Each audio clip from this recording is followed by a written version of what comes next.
तो बहुत बहुत स्वागत आप सबका। आज के दो चीज़ें बहुत महत्वपूर्ण हैं।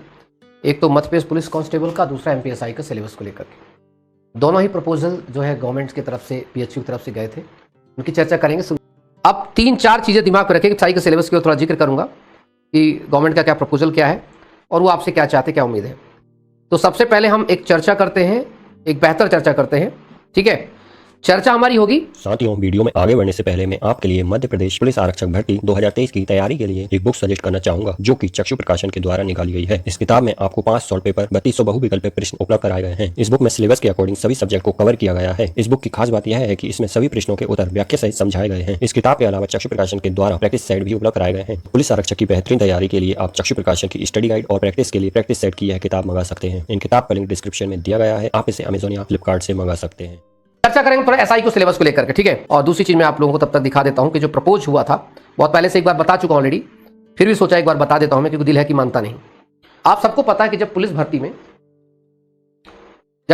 में फिजिकल के लिए कंपलसरी किया गया 100 नंबर के लिए, तो प्रस्ताव गया, उसको कवर अप किया गया।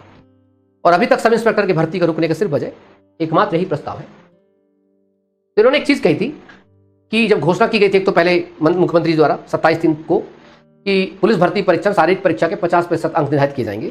उसी के पालन अराजपत्रित तृतीय श्रेणी के तकनीकी और गैर तकनीकी संवर्ग सीधी भर्ती सूबेदार आ, सहायक उप निरीक्षक आ और आरक्षक जीडी की सीधी भर्ती हेतु जीओपी निर्धारण किया जाना है। साथ ही उप निरीक्षकों की भर्ती के संबंध में प्रस्तुत शासन में संशोधन भी आवश्यक होगा। मतलब जो पहले से जो सब इंस्पेक्टर की भर्ती उसमें संशोधन आवश्यक होगा, और इस संबंध में शासन देश में संशोधन और नवीन जीओपी प्रारूप हिंदी अंग्रेजी संलग्न है। तो इन्होंने क्या किया है, एक जीओपी बना करके उस जीओपी को इन्होंने भेजा है, एसआई की जीओपी को। मैं आपको एक दिन सिलेबस मैंने उसकी चर्चा की थी। तो एक तो पहला जीओपी आरक्षक का जीओपी का सिंपल था कि भाई लिखित परीक्षा 100 नंबर की और शारीरिक परीक्षा 100 नंबर की, तो ठीक है। लेकिन अब जो बचा, उप निरीक्षक की बात करते हैं, एसआई की बात करते हैं। लिखित परीक्षा 600 नंबर का, शारीरिक दक्षता परीक्षा 100 नंबर की और साक्षात्कार 50 नंबर का, और टोटल योग 750 का। इसका मतलब यह है इसमें प्री और मेंस का एक सेटअप डालना है उनको। सबसे पहले एक प्री एग्जाम ले लेंगे। आपका प्री एग्जाम होगा किसका, क्वालिफाई नेचर का। प्री एग्जाम किसका, क्वालिफाई नेचर का। 100 नंबर का पेपर होगा।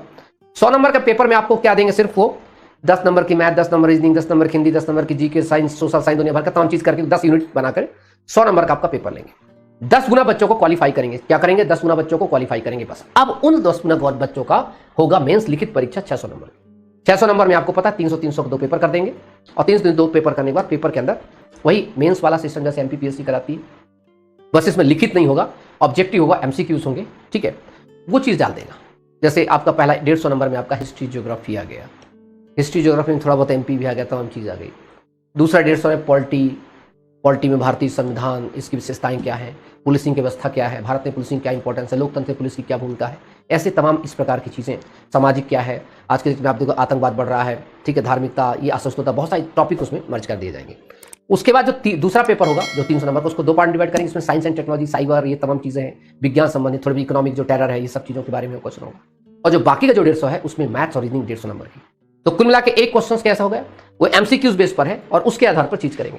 फिर उसके बाद आपका 100 नंबर का क्या लिया जाएगा, दक्षता परीक्षा, मतलब आपका फिजिकल होगा, और आप अंत में आपका 50 नंबर का इंटरव्यू, और फिर टोटल मिला के 750। और ये प्रस्ताव लल्लन टॉप पे चल रहा है। Lallan top in the sense मतलब बिल्कुल हाई लेवल पर चल रहा है। कभी भी इस पर जो है नेक्स्ट चीजें आ सकती हैं, कभी भी।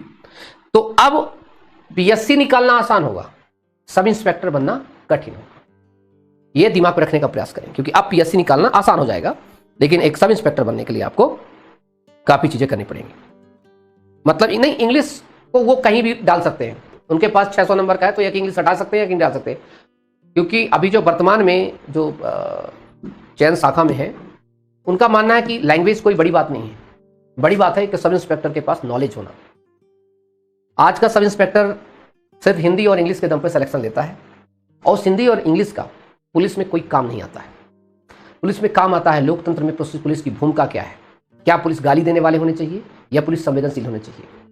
आज आप चले जाइए कि आपके ओटीपी किसी ने मांगा गलती, और आपने वो गलती से दे दिया, आपके 1 लाख रुपए उड़ गए, थाने वाले मजाक उड़ाएंगे, तो काहे दिया तुमने ओटीपी, चलो हट हो जाओ यहाँ से, जाओ साइबर चल जाओ। क्योंकि वो जो सब इंस्पेक्टर उस लेवल के जो व्यक्ति बैठे हुए हैं वो संवेदनशील नहीं, एक्चुअली उनको पता ही नहीं है।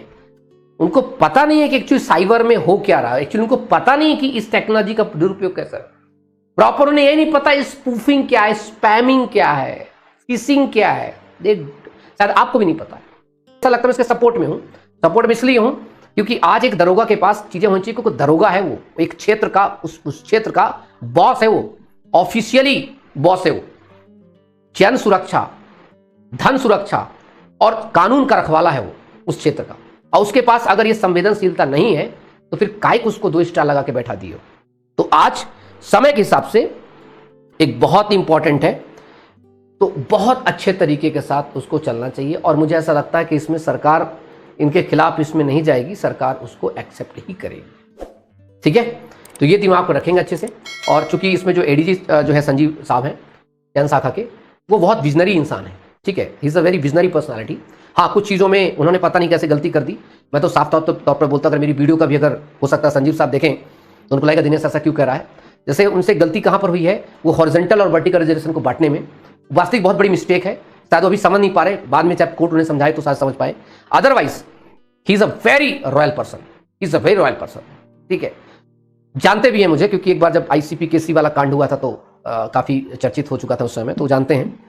तो कुल मिलाकर के उनका जो जो टारगेट है बहुत अच्छा टारगेट है। ठीक है, कि एक ऐसे रिक्रूट्स को लेकर के आना जो ऑटोमेटिक बहुत अच्छे से बिल्कुल लवालब भरा हो, बस उसको थोड़ी फर्निशिंग करने की आवश्यकता हो और सीधे उसको जो है रिक्रूट कर दो। तो दिस इज गुड वन। ठीक है, तो ये आपके लिए सबसे अच्छा है।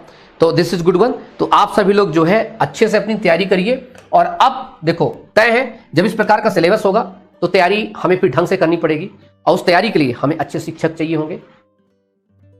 मैं ये नहीं कहता कि सारे सब्जेक्ट, पर ये जरूर कहूंगा कि इसके जो सबसे की पॉइंट सब्जेक्ट्स हैं वो मुझे अगर वक्त मिलेगा तो मैं जरूर पढ़ाऊंगा आपको। बाकी चौहान अकेडमी आपको डील करेगी। हमने पहले से ही नए सिलेबस का, एसआई वाले सिलेबस का क्लासेस देना शुरू कर दिया था, क्योंकि हमें विश्वास है, मुझे खासकर बहुत विश्वास होता है कि सरकार हमेशा विकास का साथ कर देती है। और जो नया सिलेबस है उसी के हिसाब से एसआई की भर्ती आएगी। पूरा एमपी एक तरफ है, एक तरफ मैं हूं। मतलब आप ये देखने का प्रयास करें कि जो बदमाश हैं, जो लुच्चे लफंगे हैं, जो चट्टा हैं, वो ससुरे बहुत अपने आप को टेक्नोलॉजी से बहुत अपडेट कर रहे हैं। और हमारी जो पुलिस है वो टेक्नोलॉजी को अपडेट करना ही नहीं चाह रही है। समझने का प्रयास करिए, वो करना ही नहीं चाह रही है। एक होता है कुछ करने, तो कुछ नए नए जो यंग जो आईपीएस घुस रहे हैं, समझ रहे हो, जो आईटी सेक्टर से आप देख रहे हो, जो इंजीनियरिंग वाले कितने लोग जो है यूपीएससी क्रैक कर रहे हैं। तो ये जो आ रहे हैं ना, तो ये लोग बहुत अच्छे से चीजों को इंप्लीमेंट कर रहे हैं। और ये आवश्यक बना रहे हैं कि जो एसआई आए, जो कांस्टेबल आए, क्योंकि इनके बिना काम होना है नहीं। ये भी बहुत वेल स्मार्ट होने चाहिए। ठीक है, तो ये एक चीजें थी, मैं आपको बता दिया। ठीक है, और ओके, एसआई का बैच बताइए। एसआई का एक बैच चल रहा है वैसे। ठीक है, ठीक है। और इस प्रकार की वीडियो ही आपके काम की होती है, क्योंकि जब कम समय होता है ना, तो कोई व्यक्ति आता है जो एकदम पूरा डिटेल के साथ अंदर घुस करके बता देता है कि एक्चुअली पढ़ना कहाँ है। ठीक है, तो चले फिर, थैंक यू सो मच। अपना सब लोग ध्यान रखेंगे। बाकी हॉरिजॉन्टल वगैरह वालों का करेंगे, टेंशन ना लो आप। ठीक, चलिए।